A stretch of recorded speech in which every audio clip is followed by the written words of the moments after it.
name's Greg Rose. I'm a principal engineer and I work in the retail business. The solution we'll be discussing is all-flash FAS.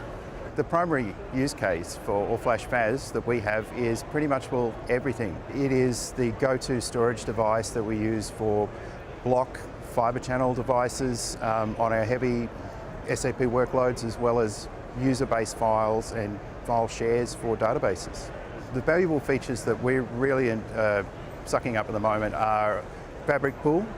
So we're taking our cold data and pumping it straight out into an S3 bucket. Its efficiency, we're getting about 2.5 times upwards data efficiency through compaction, compression and dedupe. And its size, when we refreshed from like 2 or 3 racks of spinning disks down into 5U of rack space, it not only saved us a whole heap of costs in our data center environment, but also it's nice to be green. The power savings alone equated to be about 50 tons of CO2 a year that we no longer emit. Yeah, it's a big gain.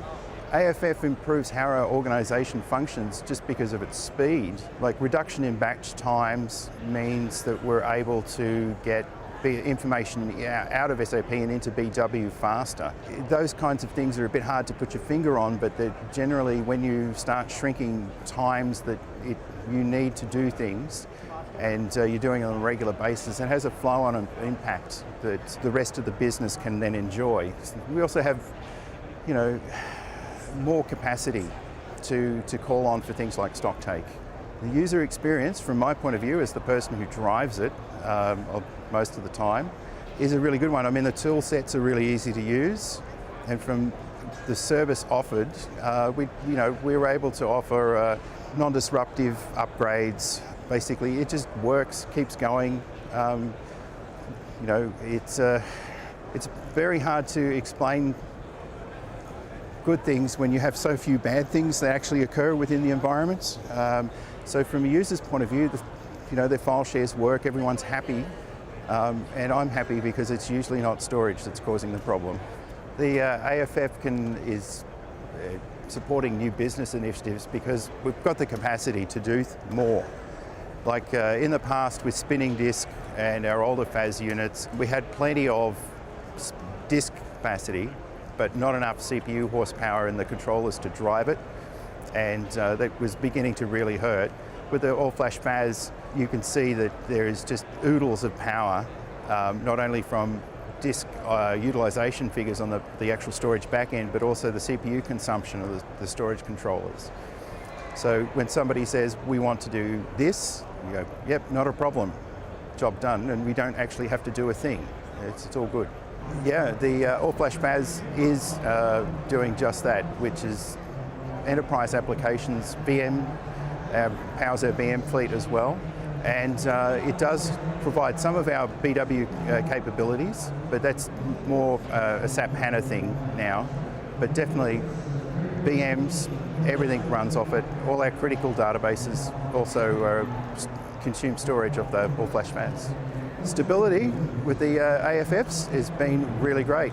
We actually blew an SSD drive, which we thought may never actually happen, and it just kept on going. We've not had any issues with it, even though we actually went to a fairly recent release of Data on Tap as well that just works. Scalability, and it's a really cool part of the product that in terms of growing, we don't see that we'll actually need to do much of that. What we'll do is to take more advantage of fabric pool and actually push that data out to a lower tier of storage in AWS. And our initial projections on that suggest that we've got a lot of very cold data, well above 50% of what we're actually storing today.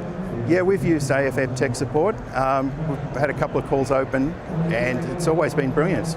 From my point of view, I really like the chat feature, because one of the things that annoys me is the conference calls that usually come when you have to contact a hardware vendor. You get stuck on a WebEx or a conference call for hours on end, where it's just easier to chat to the techo at NetApp, literally, in real time. And if he doesn't know, isn't able to help you, he'll just pass you on to the next one. And you just literally stay in the chat, and that means I can continue working while dealing with a problem. We didn't, for the setup, we didn't actually use a reseller. We've got enough skills in-house to actually install it, and it is dead easy. You throw it in the rack, you plug in the network and your fibre cables, you give it a name, and away you go. There's very little that actually needs to happen to make it all work. I think we managed to get one of them up in about 2 or 3 hours. So, yeah, public cloud and AFF, we're using AWS, and it's via Fabric Pool. We also have a Cloud Volumes on tap, or whatever they're calling it now, basically a filer in the cloud. We also snap mirror data to it, so that's also in AWS. Probably the thing I'd like to see is being able to attach the Fabric Pool. Once you've added it to an aggregate, it's there for life. It'd be nice to actually disconnect it if you ever had to. Total cost of ownership, has it increased or decreased? I think for us, it's definitely decreased. We pay less in data center fees. We also have the ability, as I said, with Fabric Pool to actually save on our storage costs. In terms of a percentage, I don't really know what that is, simply because I get to drive the bus, I don't get to count the beans. Provisioning, enterprise applications or provisioning storage, it literally takes 5 minutes to provision a volume, provision some LUNs and farm them out. If we're cloning something, it usually takes much longer to actually roll forward the database than it does to actually create the clone and present it out. Yeah. We needed to, we knew when it was time to reinvest. In fact, we left it a little bit too long, simply because it was costing us a fortune in maintenance, especially when your hardware is getting over the 3 to 5 year old mark. And with spinning disk, it's not like you can neglect that, because drives fail all the time. And with the previous iteration of storage we had was a NetApp FAS. So we've gone from NetApp to NetApp. On our shortlist, Dell EMC and Pure. And I think we picked NetApp for a number of reasons. Probably the biggest one was the ease of actually getting the data to the next iteration.